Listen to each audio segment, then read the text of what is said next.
They win for the past 2 years now. I mean, it's going crazy. And first, the history of this song. Basically, this guy Caleb Scott, he's a Brit who went on Britain's Got Talent, I Got Talent, in 2015. He ends up winning, gets the gold thing, whatever he does, all that stuff. And then some Dutch DJ remixed it a little bit. And what had happened is a backup catcher for the Boston Red Sox during COVID, Kevin Pawecki, told the New York Times that he would play this song nonstop from 2020 to annoy his teammate, Mitch Moreland, and then end up choosing the song as his walk-up. Ends up going 341 that season, a short season, right? Yeah. He ends up bringing it back in 2021, and then they have played it all the time, and that's how it got going. So when they went ahead and had a pretty successful 2021, they finished second in the AL East, that being the Boston Red Sox. They lost to Houston in the ALCS 4-2. Then, of course, Houston goes on and beats Atlanta. But it ends up being a mainstay for the Boston Red Sox. You know, when you hear the Red Sox, you don't think of that song. No, not at all. You think of songs like this, Dropkick Murphy.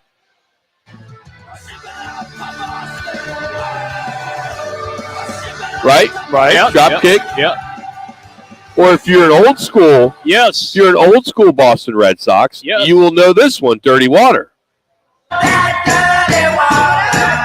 Old school there, boy. Yeah, I like it that. Woo. Great song. You hear that, you think of Boston. Yeah. Right? Absolutely, yeah. Or where they created this huge seventh inning stretch with Neil Diamond and Sweet Carolina. Here is Sweet Carolina at a Boston game.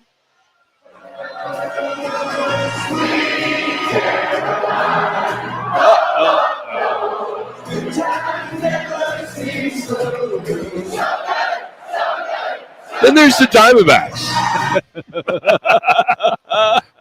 Okay. This is what the Diamondbacks have.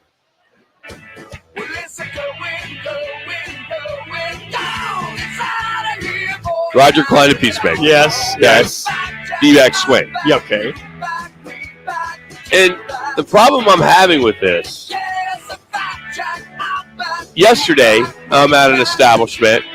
Young lady comes up to me and she says, I know your voice. And I'm like, all right, whatever. And she's like, are you Rock from Fox Sports 910? I said, yeah. She goes, oh my God. And she got all like crazy, right? And I'm like, she's a huge diehard Boston Red Sox fan. Okay. So she goes ahead and she tells me the story that the Phillies, and she knew I was a Philly fan, right, stole the song. Well, think about it. Kyle Schwarber was on that roster 2 years ago. I see. So Kyle Schwarber brought it to Philly. Philly then grabbed it last year on their way to the World Series, and then again using it again this year because they were trying to do another song. Sure. But they kept the song. But the fact that the Boston Red Sox, or better yet, the Philadelphia Phillies, and the entire city is using a Boston Red Sox song is BS. And Diamondback fans need to get on it. Oh, my gosh. I had no idea. I didn't either until this young lady, Marcy, she's like going nuts on it. And I'm like, and she's in my face. She showed me Yahoo, New York Times, all these stories. And I'm like, I believe you. And I said, I'll bring it up tomorrow because I didn't know that. I mean, I like the song. I mean, here's the hook of the song. And it's a fun song. But there's nothing special to it. No. But it's nice smooth if song. you watch any YouTube videos of the Phillies in the clubhouse, every guy is singing the song. Right. Every fan is singing the song. And I think that's super cool. I mean, on Monday I was talking about the fact I wish the Diamondbacks had a song. Yeah, you did. And then I find out that the Phillies, the team that I root for, stole their song. So I don't care, Diamondbacks. If you want to steal a song, do it. They can create some identity for the fandom when you can buy $5, $6 tickets right now to go to today's game, which is ridiculous. Some teams still signs, other teams still songs. I mean, what the hell? Really? That's weak, Rock. You need that is songs. So weak. Like, listen to this. Lose Yourself with Eminem. If you go into a football stadium, you're going to hear this, right? And you go, right? Yeah. Or basically any AC/DC song applies too, right? Yeah. Thunderstruck, Back in Black, Highway to Hell. I mean, they all were. Yeah. I mean, you could use them, first inning, first quarter, period, whatever. And then, of course, everyone plays Guns N' Roses' Welcome to the Jungle. Yeah. I mean, that one's always being played. What a great open.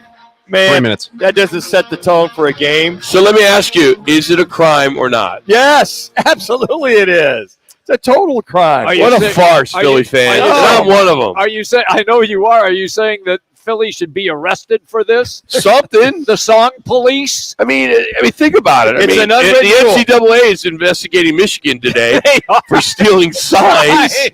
I mean, you're stealing a song. Oh, my God. I mean, how do you take a song that was played in Clubhouse and your fans are singing it and you took it? It's Schwarber. It's those unwritten rules, unethical in Major League Baseball folklore, football, baseball, that he would bring a song that's already being used, correct, and bring that into the the clubhouse of the Phillies. There's such a long history of traditions and music and memes of fans and players that they've embraced for years.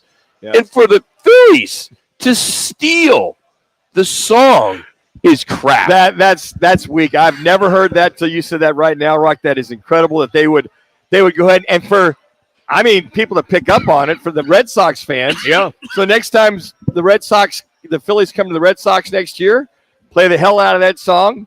And then now that you've been exposed, do you go ahead and the song's a remake, too. It is by a person named Robin. Yeah. And I heard it today. It's completely, somewhat similar, but then he takes it, this guy gets, and he did a great job with it, and then it gets remixed by somebody else. It's got a little Maroon 5 sound to it when I hear it, even though this guy, a little Maroon, that guy added a little more mix to it. Yeah. But that is, if you got to have your own designated song, I mean, that's kind of like taboo. It's Philadelphia. It's like it's a small town and they're new to the sport and they need to steal a Why don't team. they just play the Rocky theme? Something. Period. I mean, that's Philly all right there. It's Philly. That is all Philly right there. That's weak. Hey, coming up in hour number 2, we'll let the dogs out, our underdog picks of the week. But this week with a twist, we'll want 2 callers to give us their underdog picks of the week. So if you want to jump in on that, we'll give you a $25 Twin